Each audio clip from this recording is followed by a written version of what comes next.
میرے پیٹ میں جو بچہ ہے وہ یوٹیوبر کا ہے۔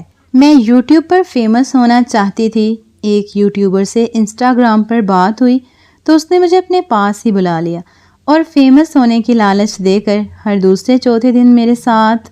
ناظرین، اس کہانی میں بتائے گئے نام فرضی ہیں، کہانی حقیقت پر مبنی ہے۔ اگر آپ ہمارے چینل کی ہر سٹوری سننا چاہتے ہیں تو چینل کو سبسکرائب کر لیں۔ شکریہ۔ میرا نام فائزہ ہے اور میں ایک گاؤں کی رہنے والی ہوں۔ میری عمر 24 سال ہے اور میں ایک شادی شدہ لڑکی ہوں، لیکن میرا شوہر نوکری کے سلسلے میں شہر میں رہتا ہے اور ہفتے میں ایک ہی بار گھر واپس آتا ہے اور مجھے 10,000 خرچہ دے کر واپس چلا جاتا ہے۔ مجھے اپنے شوہر سے محبت تھی اور میں اس کے ساتھ خوش رہنے کی کوشش بھی کرتی، لیکن اکیلے گھر میں رہ کر میں بور ہو جاتی۔ نند اور ساس سے میری دوستی کم ہی تھی۔ میں اس دن بور بیٹھی پیسے کمانے کے بارے میں سوچ رہی تھی۔ میں گھر میں رہ کر کچھ کرنا چاہتی تھی، پیسے کمانا چاہتی تھی۔ میں زیادہ پڑھی لکھی نہیں تھی، اس لیے نوکری کرنا میرے بس میں نہیں تھا۔ میں نوکری کے بارے میں گوگل پر دیکھنے لگی تو میری نظر ایک ویڈیو پر پڑی۔ میں نے وہ کھولی۔ اس میں ایک لڑکا بتا رہا تھا کہ گھر میں بیٹھ کر خواتین یوٹیوب چینل کھول کر پیسے کما سکتی ہیں۔ میں نے آدھی ویڈیو دیکھی اور جلدی سے اپنا چینل بنا دیا، لیکن مجھے سمجھ نہیں آ رہا تھا کہ میں مشہور کیسے ہوں گی اور مجھے پیسے کیسے ملیں گے۔ میں اپنے چینل کو بار بار دیکھ کر یہی سوچتی رہتی۔ پھر مجھے خیال آیا کیوں نہ اسی لڑکے سے پوچھوں، وہی مجھے بتا سکتا ہے۔ میں نے اسے انسٹاگرام پر میسج بھیج دیا۔ میں نے انسٹا پر اپنی اور اپنے شوہر کی تصویر لگا رکھی تھی۔ کچھ دن بعد اس لڑکے نے مجھے جواب دیا اور میں اس سے چینل کے بارے میں پوچھنے لگی۔ اس نے مجھے کچھ طریقے سمجھائے، لیکن میں سمجھ نہیں پائی۔ میں نے اس سے دوبارہ نہیں پوچھا اور یہ سوچا یہ کام میرے بس کا نہیں ہے، میں کچھ اور دیکھتی ہوں۔ یہ سوچ کر میں کچھ اور کام کرنے لگی۔ تبھی اس لڑکے کا دوبارہ میسج آیا اور وہ مجھ سے تصویر کے بارے میں پوچھنے لگا کہ میں نے کس کی تصویر لگائی ہے۔ میں نے بتا دیا کہ میں اپنے شوہر کے ساتھ ہوں، تو وہ کہنے لگا اگر میں مشہور یوٹیوبر بننا چاہتی ہوں تو اس کے دفتر میں آ کر اس سے ملوں۔ میں پہلے ایسا کرنے سے ڈر رہی تھی، مگر مجھے لگا وہ اعتبار والا لڑکا ہے اور اس میں میرا ہی فائدہ ہے، اس لیے میں نے اس کے دفتر آنے کی حامی بھر دی۔ کل اتوار تھا، میں سوموار کو اس سے ملنے والی تھی، کیونکہ آج تک میرا شوہر گھر آنے والا تھا اور رات وہ گھر ہی رہتا اور اتوار کی شام واپس چلا جاتا۔ آج رات میرا شوہر آنے والا تھا۔ میں نے یہ بات اس سے چھپانے کا سوچا کہ میں کیا کرنے والی ہوں، کیونکہ وہ ان سب کاموں کے بہت خلاف تھا۔ رات کے وقت میرا شوہر کمرے میں تھا اور میں اس کے پاس بیٹھی باتیں کر رہی تھی۔ ہماری شادی کو 2 سال ہونے والے ہیں، لیکن ابھی تک ہم بے اولاد تھے۔ فائزہ، میں سوچ رہا ہوں کچھ دنوں کے لیے تمہیں بھی اپنے ساتھ شہر لے چلوں۔ تم مجھے بہت کمزور لگ رہی ہو، میں تمہیں کسی ڈاکٹر کو بھی دکھا دوں گا، فرحان نے نرمی سے کہا۔ اس کی بات سن کر میں خاموش ہو گئی، کیونکہ میں اس کے ساتھ نہیں جانا چاہتی تھی۔ مجھے لڑکے سے ملنے جانا تھا۔ نہیں فرحان، میں تمہارے ساتھ اب شہر نہیں جاؤں گی۔ پچھلے ماہ بھی تم نے منع کر دیا تھا، جبکہ میں نے بہت اصرار کیا تھا کہ مجھے اپنے ساتھ لے چلو۔ میں اسے ماضی کی باتیں یاد کروانے لگی۔ اس وقت میں مجبور تھا، اس لیے نہیں لے کر جا سکا، مگر میں اب خود چاہتا ہوں تم میرے ساتھ شہر چلو۔ فرحان میرا ہاتھ تھام کر بولا۔ میں عجیب سی کشمکش میں مبتلا ہونے لگی کہ کیا کروں۔ اتنے میں میرے انسٹاگرام پر اسی لڑکے کے میسج پر میسج آنے لگے۔ یہ تمہیں کون میسج پر میسج کر رہا ہے؟ میرے شوہر نے غصے سے پوچھا۔ میری بہن ہے۔ میں اسے نظریں چرا کر جھوٹ بولتے ہوئے بستر سے نکلی اور موبائل اٹھا کر بند کر دیا۔ اگلے دن میرا شوہر اکیلا ہی شہر واپس چلا گیا اور میں سوموار کے دن اس لڑکے سے ملنے اس کے دفتر چلی آئی۔ اس کا دفتر گھر میں ہی تھا اور نام کا ہی دفتر تھا۔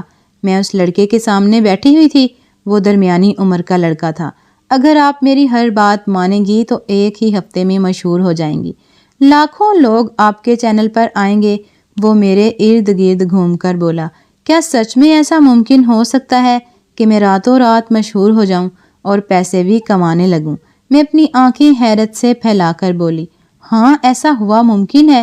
آپ کو یقین نہیں آتا تو 10 منٹ بعد اپنے چینل کو دیکھیں، اس نے مجھ سے کہا۔ میں نے ٹھیک 10 منٹ بعد دیکھا تو حیران رہ گئی۔ 10,000 لوگوں نے میرا چینل لائک کر دیا تھا۔ ارے یہ تو معجزہ ہو گیا ہے، آپ نے یہ کیسے کیا؟ میں خوشی سے اچھلتے ہوئے بولی، بس جادو سے کیا ہے۔ اگر میرے ساتھ رہو گی تو عیش کرو گی، وہ میرے اوپر جھک کر بولا اور میری آنکھوں میں آنکھیں ڈال کر مجھے گہری نظروں سے دیکھنے لگا۔ میرے دل کی دھڑکن تیز ہونے لگی۔ یہ کیا کر رہے ہیں آپ؟ میں نے دھیرے سے کہا۔ مجھے تم سے محبت ہو گئی ہے فائزہ، تم میرے قریب آ جاؤ، اس کے بدلے تمہیں ملین کے چینل کی ملکہ بنا دوں گا۔ تم بس میرے اتنے نزدیک آ جاؤ کہ ہم دونوں کا ملن ہو جائے۔ علی نے مجھے میرے دونوں بازوؤں سے پکڑا اور اپنے بہت نزدیک کر لیا۔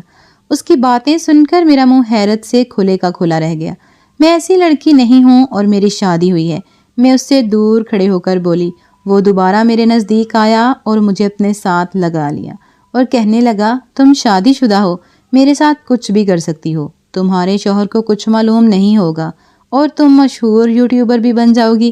وہ میرے بالوں میں اپنی انگلیوں کو چلاتے ہوئے بولا۔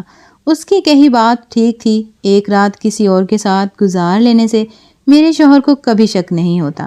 میں تمہاری فرمائش پوری کرنے کو راضی ہوں، لیکن آج نہیں، تب جب 50,000 لوگ میرے چینل کو لائک کر دیں گے تب۔ میں نے اس کے سامنے شرط رکھی۔ مجھے لگا وہ منع کر دے گا، لیکن ایسا نہ ہوا۔ اس نے ہاں کر دی۔ ٹھیک ہے، کل تک تمہارا کام ہو جائے گا، پھر تم میری بات مانو گی؟ وہ میرا ہاتھ تھام کر بولا۔ ہاں مانوں گی، میں نے بھی حامی بھر دی اور گھر چلی آئی۔ 2 دن بعد 50,000 مکمل ہوئے اور مجھے اس سے ملنے جانا پڑا۔ میں سارا دن اسی کے ساتھ رہی اور وہ اپنا کام کرتا رہا۔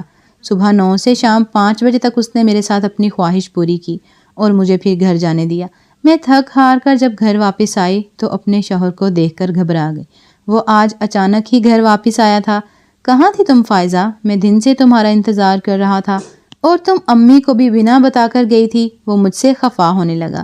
میں اپنی دوست سے ملنے گئی تھی، کچھ دیر بعد واپس آ جاتی، لیکن اچانک اس کی حالت تشویشناک ہو گئی تو مجھے اس کے ساتھ ہسپتال جانا پڑا۔ میں کرسی پر بیٹھتے ہوئے بولی، تم بہت تھکی ہوئی لگ رہی ہو۔ میرے شوہر نے میری حالت کا جائزہ لیتے ہوئے کہا۔ ہاں، اتنا کہہ کر میں واش روم چلی گئی۔ رات کے وقت جب میرا شوہر مجھے اپنے قریب آنے کا کہنے لگا تو میں نے انکار کر دیا، کیونکہ مجھ میں ہمت نہیں تھی۔ وہ صبح ناراض ہو کر واپس چلا گیا۔ میرا چینل پہلے ٹھیک چلتا رہا، پھر اچانک اس میں کچھ خرابی ہونے لگی۔ میں نے علی سے رابطہ کیا۔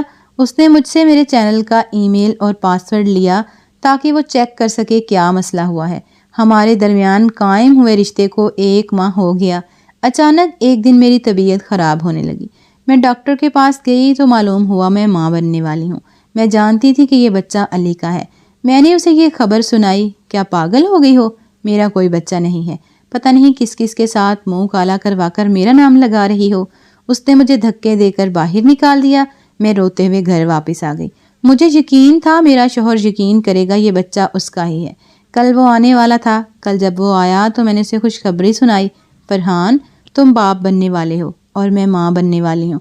مجھ سے باپ بننے کی خوشخبری سن کر اس کی آنکھیں غصے سے لال ہونے والی تھیں اور اس نے مجھے تھپڑ مار دیا۔ یہ بچہ میرا نہیں ہے کیونکہ میں کبھی باپ نہیں بن سکتا۔ میں شہر اسی وجہ سے رہ رہا ہوں تاکہ اپنا علاج کروا سکوں۔ فرحان چیخ کر بولا۔ اس سے سچ سن کر میرے پاؤں تلے سے زمین نکل گئی اور میں پھوٹ پھوٹ کر رو پڑی۔ مجھے معاف کر دو فرحان، مجھ سے غلطی ہوئی ہے۔ میں اس کے پاؤں پڑ گئی۔ میں تمہیں کبھی معاف نہیں کر سکتا۔ فرحان نے مجھے بازو سے پکڑا اور 3 بار ایک ساتھ طلاق دے کر مجھے گھر سے نکال دیا۔ میں روتے ہوئے امی ابو کی طرف آ گئی۔ میرا اکاؤنٹ بھی علی نے لے لیا اور مجھے دھوکہ دے کر ذلیل کر دیا۔ میں نے خود اپنے ہی ہاتھوں سے اپنا گھر برباد کر دیا، صرف مشہور ہونے کے لیے۔ میں اب دوسروں کے گھروں میں کام کر کے اپنا پیٹ پال رہی ہوں اور ساتھ بچے کو بھی۔ یہ میرے گناہ کی سزا ہے جو مجھے مل رہی ہے۔